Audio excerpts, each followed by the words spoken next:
Pare de ser egoísta. Os gêmeos da sua irmã precisam de um quintal maior, disse meu pai, parado no meu quintal com um corretor de imóveis. Vamos colocar a casa à venda na próxima semana. Você vai ficar no apartamento da garagem. Meu cunhado riu. Finalmente, uma casa de verdade para uma família de verdade. Eu apenas sorri. Entendi. Naquela noite, comecei a fazer minhas malas. Então recebi uma mensagem de um número desconhecido: não vá embora. Verifique o porão. Avó, o que encontrei mudou tudo. Meu pai estava no meu quintal como se fosse dono do ar que respirava. Ele estava acompanhado de um corretor, com prancheta, fita métrica, todo o aparato. Minha irmã Tara ficava perto das portas do pátio com os gêmeos em suas bicicletas de equilíbrio, sorrindo como se fosse um programa de compra de casas e não a minha vida. Meu pai nem disse oi.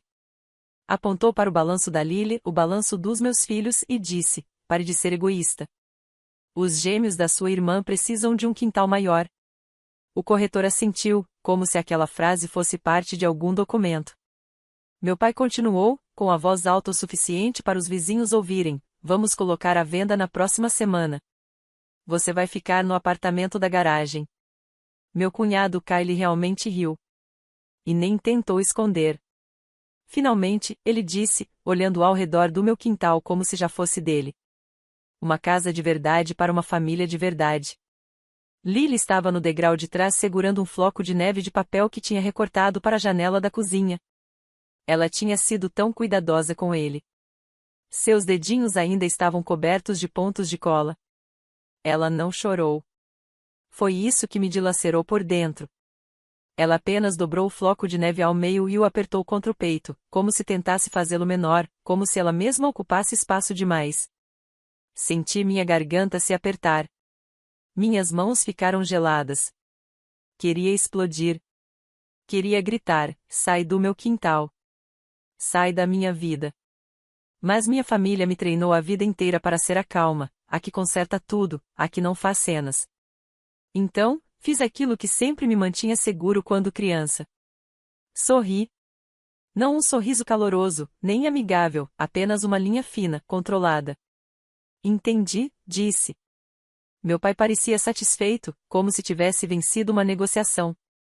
Kyle sorriu de lado, como quem achava que estava prestes a melhorar de vida de graça. O corretor perguntou: então, estamos pensando em quinta-feira para as fotos. Meu pai respondeu como se eu não estivesse ali. Quinta funciona. Lily me olhou naquele instante, rápida e discreta, como um passarinho checando perigo. Apertei seu ombro e disse baixinho: vai buscar seus sapatos, Liu. Ela assentiu e entrou silenciosa. Meu pai a observou ir embora e nem se moveu. Aquela era a injustiça, ali à luz do dia. Minha filha sendo apagada silenciosamente enquanto adultos planejavam seu deslocamento como se fosse um problema de armazenamento. Eu sou Miles. Tinha 38 anos naquela época. Eu trabalhava como engenheiro, longas horas, salário estável, aquele tipo de emprego em que as pessoas assumem que você está bem só porque tem uma boa carreira. Eu era pai solteiro. Lily tinha 8 anos. E sim, ela era adotada. Minha esposa e eu não podíamos ter filhos. Esperamos anos. Documentos, reuniões, inspeções, tudo isso. Então recebemos Lily, e ela entrou em nossas vidas como se sempre tivesse estado lá. 2 anos depois, minha esposa morreu. Um acidente de carro numa noite chuvosa. Sem palavras dramáticas de despedida, simplesmente se foi. Depois disso, Lily e eu éramos tudo o que tínhamos. Meus pais gostam de dizer que me apoiaram nesse período. Mas o que eles realmente fizeram foi decidir que Lily era temporária. Como se, ignorando a adoção tempo suficiente, a biologia se corrigisse sozinha. No começo, nunca disseram isso diretamente. Fizeram de maneiras menores, fotos de família em que pediam para Lily tirar a foto, festas de aniversário em que ela ganhava um cartão genérico enquanto os gêmeos recebiam presentes grandes embrulhados, minha mãe chamando-a de aquela doce garotinha em vez de usar o nome dela, meu pai dizendo coisas como: ela tem sorte de você tê-la acolhido, como se Lily fosse uma estranha alimentada uma vez. E a pior parte é que eu continuava aparecendo mesmo assim, porque também era a carteira da família. E isso começou muito antes de Lily. Quando consegui meu primeiro emprego de verdade, meu pai precisava de ajuda com o imposto da propriedade. Quando minha irmã se casou, meus pais precisavam de ajuda para pagar o depósito do local. Quando Tara começou a falar sobre ter filhos, de repente surgiram consultas de fertilidade que eles não conseguiam bancar sem um empréstimo. Na época, eu nem pensava nisso como exploração. Achava que estava apenas sendo o responsável. Tudo se acumulou silenciosamente, $250 aqui, $600 ali, um empréstimo de curto prazo que nunca voltou, um cartão de crédito que paguei porque estava prejudicando a pontuação do meu pai, um depósito para um empreiteiro que cobri por enquanto. Naquele verão, uma noite eu fiz as contas e percebi que havia canalizado cerca de $22.000 a $25.000 para meus pais e minha irmã em menos de um ano. E o tempo todo, Lily era tratada como uma convidada que havia se instalado demais. Então, quando meu pai apareceu no meu quintal com um corretor e me disse que eu dormiria na garagem como um adolescente que aprontou, não foi aleatório. Foi o fim de um longo padrão. Eles não estavam apenas ocupando espaço. Estavam tomando toda a história, a casa, a estabilidade, a prova de que Lily e eu tínhamos construído algo sem eles. E o que tornou a cena no quintal ainda mais cruel, aquela casa não era qualquer lugar que eu tivesse comprado no auge do mercado. Era a casa da minha avó, a vovó Ruth. Ela era a única da família que via Lily como alguém totalmente real, aprendeu qual cereal Lily mais gostava, guardava marcadores extras em um pote só para ela, colocava os desenhos da Lily na geladeira com ímãs como se importassem de verdade. 2 anos antes do incidente com o corretor, a vovó havia se mudado para uma residência assistida após uma queda. Ela ainda tinha mente afiada, mas o corpo não aguentava mais escadas. Meu pai apareceu como um abutre com papelada, procuração, ajudando, cuidando de tudo. Convenceu a vovó a deixar Lily e eu morarmos na casa temporariamente, porque não queria estranhos alugando. Eu pagava as contas. Consertei o vazamento do telhado. Troquei o aquecedor de água. Mantive o jardim vivo porque a vovó amava aquele jardim. Mesmo assim, meu pai ainda chamava de a casa da família. Não a casa da vovó, não meu lar, mas a casa da família, que na verdade significava a casa que eles planejavam usar sempre que quisessem. Naquela tarde, enquanto o corretor andava pela casa, os gêmeos da Tara pedalavam sobre os desenhos de giz da Lily no pátio. Um deles olhou para trás e disse ops, como se fosse engraçado. Kylie disse, de qualquer forma, vamos refazer tudo isso. O desenho de giz da Lily era uma pequena cidade, ruas, placas de pare, bonequinhos segurando as mãos. Ela havia desenhado uma pessoa alta e uma pequena, e escrito eu e papai. As rodas da bicicleta espalharam a palavra papai em um risco cinza. Eu observei o rosto da Lily pela janela, enquanto ela estava na cozinha. Ela não fez nenhum som. Apenas pegou o floco de neve e o colocou no balcão, como se não soubesse onde se colocar. Eu deveria ter percebido naquele momento que, se não parasse aquilo, passaria o resto da vida vendo minha filha aprender que o amor era condicional e que espaço era algo que você precisava conquistar. Naquela noite, depois que eles foram embora, eu fiz exatamente o que disse. Comecei a fazer minhas malas. Não de forma dramática, mas de um jeito silencioso e anestesiado. Eu puxei caixas do apartamento da garagem. Sim, havia um pequeno apartamento acima da garagem separada, aquele que meu pai estava tão ansioso para me designar como castigo. Enchi uma caixa com os livros da Lily, outra com utensílios de cozinha, e uma com a foto dela emoldurada da escola. Lily sentou-se no tapete da sala com seu coelho de pelúcia e me observou fechar as caixas com fita. Ela finalmente perguntou, muito baixinho, eu fiz algo de errado? Aquela frase parecia alguém pressionando o dedo em um machucado. Abaixei-me na frente dela e disse, não, você não fez. Ela olhou para o dispensador de fita como se fosse perigoso. Estamos sendo expulsos? Eu não queria mentir. Também não queria colocar o peso total da crueldade adulta nas costas da minha filha. Então, disse a verdade que mais importava, não vamos ficar onde não somos bem-vindos. Ela sentiu como se entendesse mais do que deveria para uma criança de 8 anos. Então ela se levantou, foi para o quarto e começou a colocar suas roupas em uma mochila. Não perguntou o que levar. Ela já sabia como sair. Aquilo me deixou enjoado, porque significava que ela vinha praticando saídas emocionais há muito tempo. Por volta das 22h40, enquanto eu embrulhava um enfeite de vidro em jornal, meu telefone vibrou. Número desconhecido, uma mensagem: não vá embora. Verifique o porão. Vovó. Congelei. Vovó não mandava mensagens. Ela quase não usava o telefone, e aquele número não era dela. Por um instante, pensei que fosse um golpe. Então meu telefone vibrou de novo, atrás do congelador, no painel: traga uma lanterna.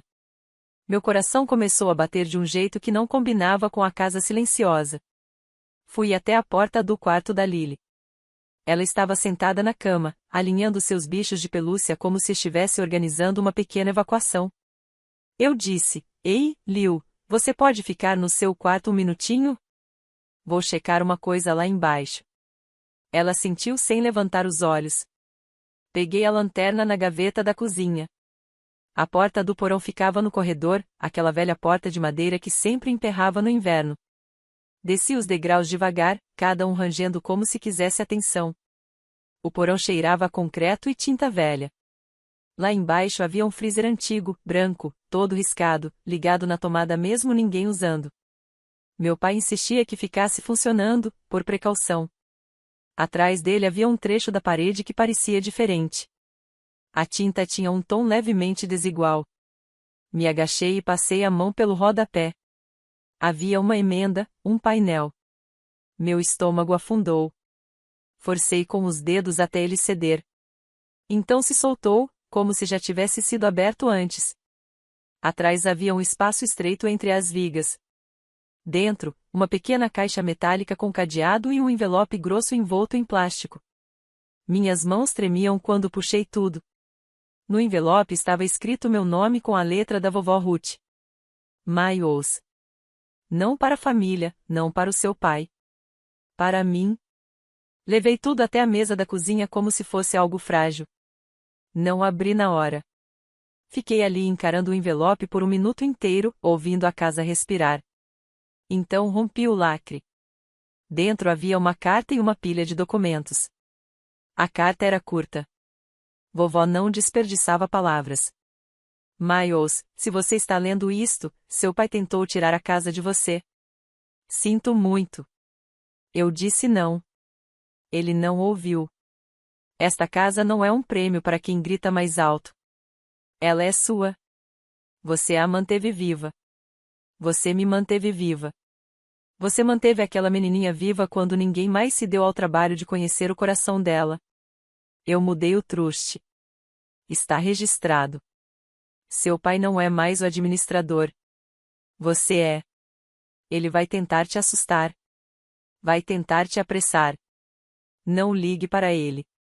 O número do advogado está aqui. E, Miles, verifique a caixa com cadeado. Você precisa saber o que seu pai tem feito com o meu dinheiro. Com amor, vovó Ruth. Li 2 vezes. Depois olhei os documentos. Lá estava, em preto e branco, uma emenda atualizada do truste nomeando-me como administrador e único tomador de decisões da casa. Não meu pai. Havia também um documento de transferência de escritura já registrado, já oficial. Meu pai havia circulado pelo meu quintal com um corretor, mesmo legalmente sem direito de colocar a casa à venda. Mas o golpe de verdade estava na caixa com cadeado. Abri-a com a pequena chave que estava colada dentro do envelope. Dentro havia extratos bancários e anotações manuscritas. Contas da vovó, saques que não correspondiam aos custos de cuidados, cheques em dinheiro, transferências para meu pai, transferências para Tara, uma anotação na letra da vovó ao lado de uma linha. Perguntei a ele para que era isso. Ele mentiu. Minha boca secou. Não se tratava apenas da minha casa. Era sobre minha avó sendo drenada financeiramente enquanto estava na residência assistida, confiando na pessoa errada. E de repente, a cena no quintal fez outro tipo de sentido. Eles não eram apenas gananciosos, estavam desesperados. Gastaram dinheiro que não era deles e precisavam de algo grande para cobrir isso. A venda da casa serviria, e eles estavam dispostos a empurrar Lily e eu para uma garagem para conseguir. Subi as escadas e olhei para Lily. Ela dormia em cima do cobertor, a mochila ainda aberta ao lado, como se tivesse caído no meio da fuga. Seu coelhinho estava preso debaixo do queixo. Senti algo pesado se firmar no meu peito. Não era raiva, era clareza. Eu não ia discutir com meu pai. Não ia implorar por respeito. Eu ia fazer uma coisa limpa, um limite que não dependia da permissão de ninguém.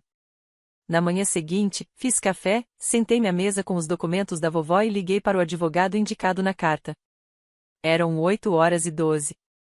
Ele atendeu no segundo toque, como se estivesse me esperando. Depois de confirmar meu nome, disse: "Sua avó me avisou que esta ligação poderia acontecer." Engoli em seco. Meu pai trouxe um corretor para casa. A voz do advogado ficou firme de um jeito que mostrava que ele já tinha visto essa história antes. Ele não pode colocar à venda. Não tem autoridade. Eu tenho. Olhei para a parede da cozinha. Ele disse que vai listar na próxima semana. Se tentar, a companhia de títulos vai impedir. E, se o corretor for ético, ele vai recuar. Respirei fundo. Ele também tem procuração da vovó. Houve uma pausa. Sua avó a revogou. A papelada. Podemos enviar o aviso hoje. Minhas mãos tremiam, mas a voz permaneceu firme. Faça. Ele me disse o que precisava. Enviei fotos dos documentos por e-mail. Depois fiz a segunda ligação, para o banco. Porque eu já sabia de outra coisa. Durante anos, meu pai me fazia ajudar configurando transferências. Sempre apresentado como conveniência. Eu estava listado em uma conta na qual não deveria estar, e ainda pagava coisas que não deveria. Então, fiz um movimento financeiro calmo. Fechei a conta. Não de forma dramática, de sou rico e poderoso, mas de um jeito real. Na tela de confirmação do mundo real entrei no aplicativo do banco e parei as transferências automáticas mensais que iam para meus pais. Removi minhas contas externas conectadas. Mudei as senhas. Depois, liguei para a companhia de serviços e retirei meu nome de tudo que não fosse do meu endereço. Às 9h03, recebi um e-mail: sua transferência agendada foi cancelada. Às 9h11, sua conta externa foi removida. Às 9h28, as permissões de acesso da sua conta foram atualizadas. Fiquei sentado, olhando para aquelas telas de confirmação como se fossem uma porta se fechando. Não senti triunfo. Senti-me mais leve, como se tivesse carregado um peso por tanto tempo que esqueci que era opcional. Lily entrou na cozinha, esfregando os olhos. Viu as caixas e parou. Eu disse suavemente: "Ei, vem aqui." Ela se aproximou como se não confiasse no chão. Abaixei-me, ficando na altura dos olhos dela. "Hoje não vamos nos mudar", disse. O rosto dela não se iluminou de imediato. Tremeluziu com confusão, mas depois disse: "O vovô falou." Mantive a voz calma: "O vovô não decide onde moramos." Ela me olhou por alguns segundos e sussurrou: "Então, meu quarto ainda é meu quarto?" Assenti. E ela fez uma pequena coisa que me quebrou por dentro, sorriu, apenas um sorriso mínimo e cuidadoso, como se tivesse medo de que pudesse ser tirado se fosse muito grande. As consequências começaram antes do almoço. Meu pai ligou. Deixei cair na caixa postal. Ele ligou de novo, depois a Tara, depois o Kyle, depois minha mãe. Meu telefone piscava como um sinal de alerta. Finalmente, uma mensagem do meu pai: "Por que as transferências não estão indo? Me liga agora." Fiquei olhando por um segundo, então digitei uma frase. Não vou financiar uma família que trata minha filha como se ela não fosse real. Não coloquei emojis. Não dei explicações. Um limite. Limpo. Meu pai respondeu imediatamente: "Não ouse envolver a Lily nisso. Isto é sobre a casa." Quase ri, porque, é claro, ele sempre dizia que a casa era desculpa, o verdadeiro motivo, a questão adulta. Lily era sempre o detalhe inconveniente. Eles apareceram às 14h15. Sem ligação, sem aviso. A caminhonete do meu pai na minha garagem como uma declaração. O SUV da Tara logo atrás. Kyle saiu primeiro, empurrando os gêmeos para o quintal como se já estivessem se mudando. Meu pai subiu os degraus da frente como se estivesse entrando em sua própria casa. Abri a porta antes que ele pudesse bater. Não os convidei a entrar. Os olhos do meu pai foram para as caixas atrás de mim. Então, finalmente veio a si, disse ele, satisfeito. Tara se inclinou e olhou pelo corredor como se esperasse ver as coisas da Lily já tiradas. Kylie sorriu de lado, ótimo. O apartamento da garagem é perfeito para vocês. Segurei o batente da porta e disse, não, só isso. O sorriso do meu pai tremeluziu. Miles, não comece. Mantive a calma. Você não pode colocar esta casa à venda. Meu pai realmente bufou, me veja então. Eu não discuti. Não levantei a voz. Peguei a pasta que havia preparado e a levantei. A vovó mudou o truste. Eu sou a administradora. A casa não está à venda. Pela primeira vez, o rosto do meu pai ficou um pouco pálido. Tara piscou rápido. O sorriso de Kylie desapareceu, como uma máscara caindo. Meu pai explodiu, isso não é verdade. Olhei direto nos olhos dele. Está registrado. Está oficial. Há um advogado. A boca da Tara se abriu, ela não faria isso. Eu disse que sim, ela fez. Meu pai deu um passo à frente, voz mais baixa, mais cruel. De onde você tirou esses papéis? Eu não respondi. Porque a verdade era mais simples que qualquer briga, a vovó confiou em mim. Não nele. Então meu pai tentou a velha tática, a que sempre funcionava quando eu era mais novo. Inflou o peito e foi autoritário, eu sou seu pai. Isso acaba agora. E Kylie, porque não se conteve, murmurou, família de verdade precisa do espaço. Foi nesse momento que Lily apareceu atrás de mim, descalça, com um coelhinho de pelúcia na mão, cabelo arrepiado da soneca. Ela ficou parada, muito imóvel, olhando para eles. Kylie a viu e nem se suavizou. Disse, ei, garotinha. Parece que você vai ter um apartamentozinho legal em breve. Lily apertou mais firme o coelhinho. Meu pai nem olhou para ela, nenhuma vez. Ficou apenas encarando a pasta como se fosse uma ofensa, e foi nesse momento que senti meu último gatilho mudar. Não era raiva, era decisão. Olhei para meu pai e disse, acabou de me usar. Ele bufou, ah, lá vamos nós. Mantive o tom calmo, você está fora das minhas contas. Não vou pagar suas contas. Não vou pagar as contas da Tara. E você não vai vender esta casa. A voz da Tara subiu, Miles, você está falando sério? Temos os gêmeos. Interrompi, ainda calmo, eu também tenho uma filha. Kylie riu, como se fosse ridículo, ah, vamos, você trabalha, está bem. A Tara é mãe. Olhei para ele, não fale sobre minha vida como se tivesse conquistado direito sobre ela. O rosto do meu pai ficou vermelho. Ele apontou um dedo para o quintal, isso é egoísmo. Você está punindo sua irmã. Assenti uma vez, não, estou protegendo minha filha. Então fiz a coisa mais silenciosa e poderosa que fiz em anos. Dei um passo atrás e fechei a porta. Não bati, apenas fechei. Tranquei-a e fiquei com a testa encostada na madeira por um segundo, enquanto eles gritavam do lado de fora como se o mundo lhes devesse minha submissão. Lily puxou minha camisa, eles estão bravos? Agachei-me e disse, sim. Ela piscou, estamos bem? Olhei para ela e disse a verdade novamente, estamos bem. A semana seguinte foi um desfile de culpa. Mensagens do tipo, sua mãe está chorando. Sua irmã não consegue dormir. Você está destruindo a família. A vovó está confusa. Você está se aproveitando dela. Essa quase me fez jogar o celular, porque veio do meu pai. O homem literalmente sugando o dinheiro da conta dela. Ele tentou aparecer na residência assistida da vovó e conquistar a equipe. Tentou dar a impressão de que eu era um instável. Não esperava que o advogado já tivesse enviado o aviso de revogação. Não esperava que a vovó já tivesse conversado com a enfermeira sobre o meu filho Miles ser agora quem podia tomar decisões. Não esperava que eu aparecesse com a papelada e voz calma. E definitivamente não esperava que a própria vovó olhasse para ele na sala comum e dissesse alto o suficiente para a recepcionista ouvir, eu sei o que você fez. Meu pai ficou rígido. Olhou para mim como se quisesse me matar de desapontamento. Mas a vovó nem me olhou pedindo permissão. Olhou diretamente para ele e disse: "Você usou meu dinheiro como se fosse seu. Não vai tocar mais um centavo."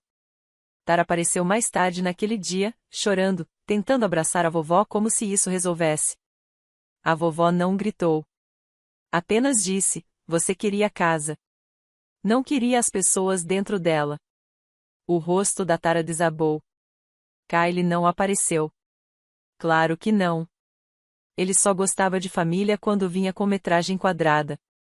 Aqui está a consequência que ninguém fala quando você para de sustentar um sistema: tudo quebra mais rápido do que você espera. O mês apertado dos meus pais virou uma crise total, porque não era um mês apertado. Era um estilo de vida. Eles vinham contando com minhas transferências como se fosse um aperto temporário. Tara me ligou uma noite e disse: "Podemos perder o aluguel em que estamos." Segurei o telefone esperando a parte em que ela se desculpasse com a Lily. Nunca veio. Ela apenas disse: "Você tem que ajudar." Eu respondi calmamente: "Não." Ela ficou mais aflita, como se chorar transformasse um não em sim. "Então você vai deixar seus sobrinhos sofrerem?" Eu não mordi a isca. "Eu não sou seu banco reserva." Ela chorou ainda mais, como se isso mudasse a resposta. Então ela disse: "O papai disse que você virou a vovó contra nós." Respirei fundo. Na verdade, foi o meu pai que virou a vovó contra ele mesmo. E foi o fim da ligação. Um mês depois, descobri que o corretor os havia abandonado. Não porque fosse nobre, mas porque a pesquisa de títulos mostrou que meu pai não tinha autoridade. Papel vence direito adquirido. Meu pai tentou outro caminho. Apareceu no meu trabalho. A segurança o acompanhou até a saída. Deixou-me um recado com aquela voz lenta e desprezível que usava quando queria me fazer sentir pequeno: "Você vai se arrepender de me humilhar." Ouvi uma vez, depois salvei. Não por vingança, mas como documentação, porque quando você cresce em uma família como a minha, aprende a diferença entre barulho e perigo. Lily mudou de pequenas formas depois disso. Não da noite para o dia, mas devagar. Parou de se assustar quando meu telefone vibrava. Começou a deixar seus desenhos na geladeira novamente. Uma tarde, perguntou se podia repintar o pequeno casinha de pássaro no quintal. Ela não usava o quintal há semanas, como se não fosse mais dela. Eu disse sim. Pintamos juntos na mesa do pátio, telhado roxo, laterais amarelas, um coração torto na frente porque a mão dela escorregou. A vovó veio num domingo, quando já estava estável o suficiente. Andador, casaco de inverno, determinada como sempre, sentou-se numa cadeira com um cobertor e ficou observando Lily pintar. Lily olhou para ela e perguntou: "Você gosta?" A vovó sorriu e disse: "Parece um lar." E Lily sorriu mais largo desta vez. Não cuidadoso, verdadeiro. Naquela primavera, fiz uma coisa simbólica que pareceu um encerramento sem ser mesquinho. Plantei uma pequena árvore no quintal. Não uma grande, apenas um jovem bordo. Lily ajudou a cavar o buraco. A vovó supervisionou como uma chefe de obra. Quando terminamos, Lily bateu na terra e disse: "Essa fica." Olhei para ela e disse: "Sim, fica." Jantamos na varanda naquela noite, nós três. Sem caos, sem culpa, sem reunião de família, apenas o som dos garfos, do vento e Lily falando sobre um projeto de ciência que queria construir. Um pequeno sensor que mediria a chuva para o jardim. Eu ouvi e percebi algo. Meu pai queria que eu ficasse no apartamento da garagem porque achava que aquele era o meu lugar, pequeno, fora do caminho, útil quando necessário. Mas Lily e eu não pertencíamos a uma unidade acessória atrás do ego de outra pessoa. Pertencíamos ao centro da nossa própria vida. E a casa da vovó, meu lar, finalmente voltou a parecer assim. Não porque as paredes mudaram, mas porque o limite sim. Quando o próximo Natal chegou, não havia convites dos meus pais. Sem desculpas falsas, apenas silêncio. E, honestamente, o silêncio foi um presente. Lily e eu decoramos nossa própria árvore. A vovó sentou-se na sala com cocô e contou histórias para Lily sobre quando meu pai era pequeno. Histórias que de algum jeito soavam mais sinceras agora, como se a vovó não estivesse mais cobrindo ele. Na manhã de Natal, Lily abriu um presente que era apenas um conjunto de canetas coloridas sofisticadas e um caderno de desenho. Ela ficou boquiaberta, como se eu tivesse dado ouro. Depois, desenhou uma figura na mesa da cozinha, nossa casa, nosso quintal, a nova pequena árvore de bordo, 3 bonequinhos de palito de mãos dadas. Ela os rotulou como eu, papai, vovó Ruth. Não rotulou mais ninguém, não por ressentimento, apenas por verdade. Quando terminou, ela mesma colou o desenho na geladeira. Sem pedir, sem medo. Como se finalmente acreditasse que tinha o direito de ocupar espaço. Esse foi o encerramento silencioso para mim. Não meu pai perdendo o controle, não a Tara se desesperando, não o ego do Kyle ferido. Apenas minha filha, de pé em sua própria casa, colocando seu desenho onde ele pertencia, sabendo lá no fundo que ninguém jamais iria fazê-la arrumar uma mochila no meio da noite.